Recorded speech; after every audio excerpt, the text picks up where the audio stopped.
What's up, Sandals Youth? So glad that you're here with us, all of our campuses watching together. My name is Justin Knowles. I'm the Youth Network pastor, which means I get to work with all of your youth leads at all of your campuses to put on the amazing Wednesday nights that you are attending right now. Do me a favor, if you're a note taker, if you like to write stuff down, which I hope you do because you remember things more, I want you to write this down. We're going to start off with God is for the humble.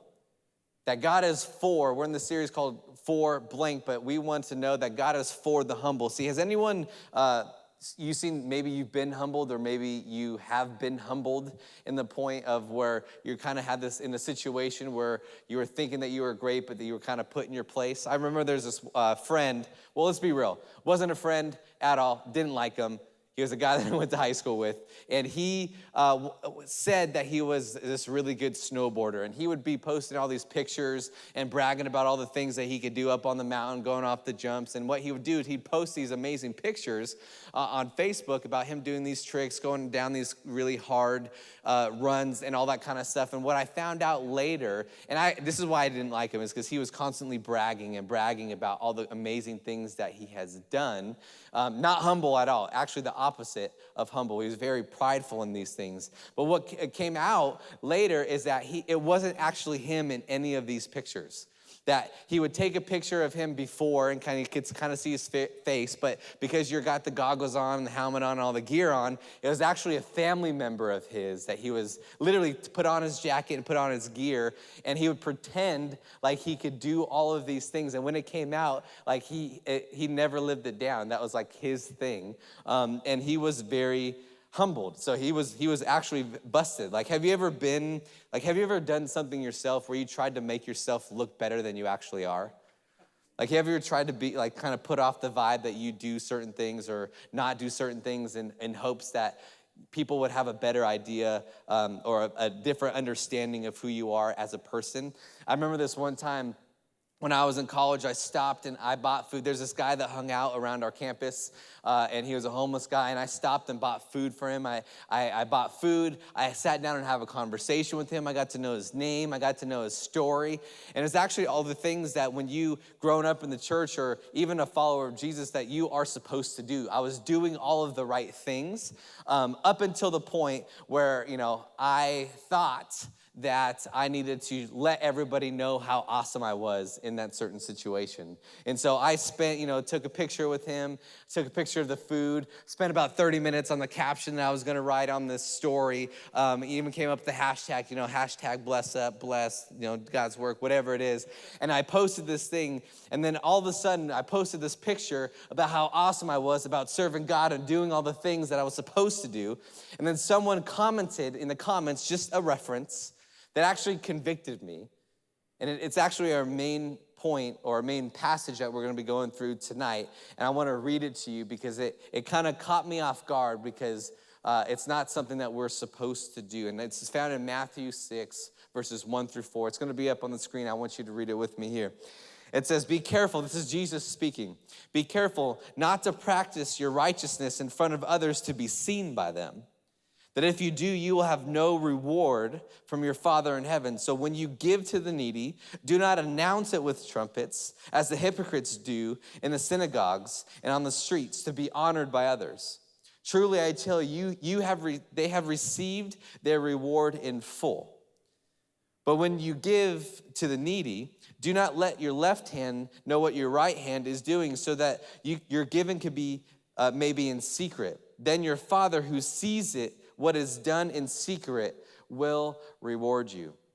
See, when I read that reference to that one person who commented on my good deed because I was bragging about how good of a Christian I was or how good of a follower of Jesus I was, it bugged me at first. I'm not gonna lie, I'm like, who's this person telling me what to do and referencing just a Bible verse and doing all those things? But in reality, it convicted me at my core because I knew that what I was doing was a good thing. I knew that I was following Jesus. I was doing the things that Jesus instructs us to do. And I was actually living righteously until the very thin line where I went into living righteously into prideful, into the opposite of humble. And that's a very thin line that all of us in our faith, we have to walk through, is that we are to do all these things that Jesus commands us to do. Yet we're not supposed to boast about how good we are doing those things. My guess is that I'm probably not the only one who does this. My guess is that we all kind of struggle with in areas of our life where we feel like we have to do certain things to be seen by a certain way by other people. See, what makes us do this? That's a question that kind of keeps going into my head, is that what makes us do these things? What makes us to want to brag about every little thing that we do to make us look or feel better so that others perceive us differently? And we've all posted that one good thing that we did. We all posted that thing that everything's okay, but when things are really not. We've all posted those ideas or that picture saying that we're one certain way, or that we do certain things at church, but on the weekends we're doing a whole bunch of different other things. Like, we've all done all of those things. I know that I have.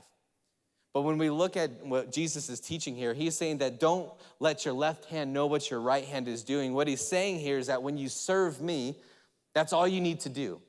That's all you need to do, is that when you serve me, just serve me. You're called to serve me. You're called to love me. You're called to serve other people in my name. You say, but that's all you need to do. But leave it at that. Others don't need to know, and you don't need to put it out there. You don't need to brag to say, look at me in serving kids. Look at me serving in production. Look at me, I went to camp. Look at me, I fed this homeless person. That's not what Jesus is saying. He said, don't let your left hand know what your right hand is doing. And for some of us, man, we can't help it.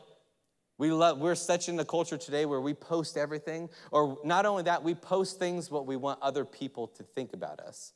We don't post the real us. We post like the highlights of our life, and we don't choose to post the realness of our life. See, Jesus is saying to those who announce how good they look, how good they serve, that the one good thing that they did, that's all of the reward that you're going to get. You're going to get the likes. You're going to get the comments of how good you are. They get the recognition of man or your friends or your family, but that's all you're going to get. That's all the reward that you're going to receive. See, what I've learned from my own walk, what I've learned from my own mistakes, what I've learned from following Jesus is that when we serve for the approval of man, we miss out of the blessings of God. When we serve for the approval of man, we miss out on God's blessings that he says that we get in secret, a reward in secret from him. Not only does Jesus confirm this, but other areas of scripture do as well. I'll just do one because of the sake of time. Look at 1 Peter 5:6. It says, humble yourselves. See, I don't know, if you're not humble, I promise you this, God will humble you. And he will make sure that you are humbled. He says, humble yourselves, therefore, under God's mighty hand, that he may lift you up in due time. Here's what this means, that God is for the humble.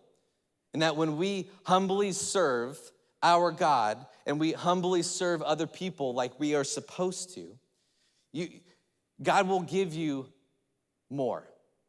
That he will give you, he will bless you more. Your influence will grow. You might, if you do it for your friends or for your family or for your pastors to receive recognition from them, that's all you will get. But God will increase your influence, increase your platform, increase more things when the time has come. That when you come and serve him humbled. Why? Because God is for the humble. Because here's what I've discovered, is that when we serve to get something for ourselves, God lets us have what we want.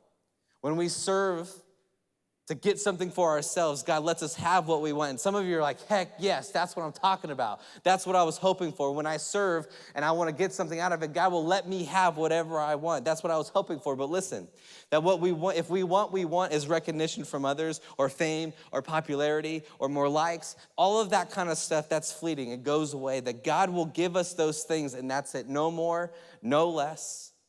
That we'll get the likes, the image, or that we want other people to think about us. But what we do lose, we get all those things, but what we do lose is the transformative power of God in our lives. That we miss out on what God could do in our lives so that we could continue to serve him and to glorify him in our thoughts, words, and our actions. Because the opposite of that is this, is that when we serve humbly, God lets us have what we need. That when we serve humbly, God lets us have what we need. See, there's a big difference between those 2 points. In Matthew 6:33, this is one of my favorite verses. I go to this all the time. It says, seek the kingdom of God above all else and live righteously, and he will give you everything that you need.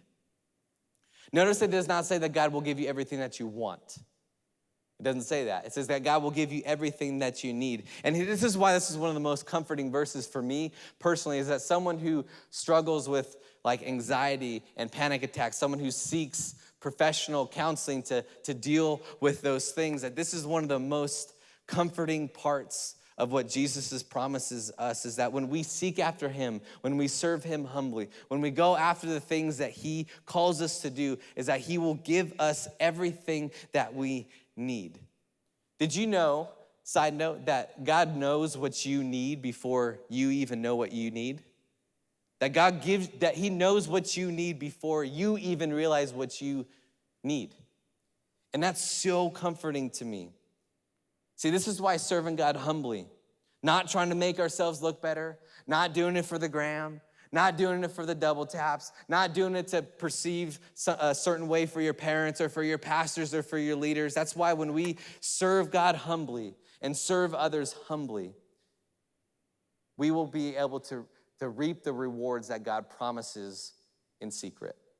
That when we humbly serve, our rewards come from God, because when we selfishly serve, God will graciously give. And so as we wrap up here, your host is gonna come up and we're gonna continue on with our night.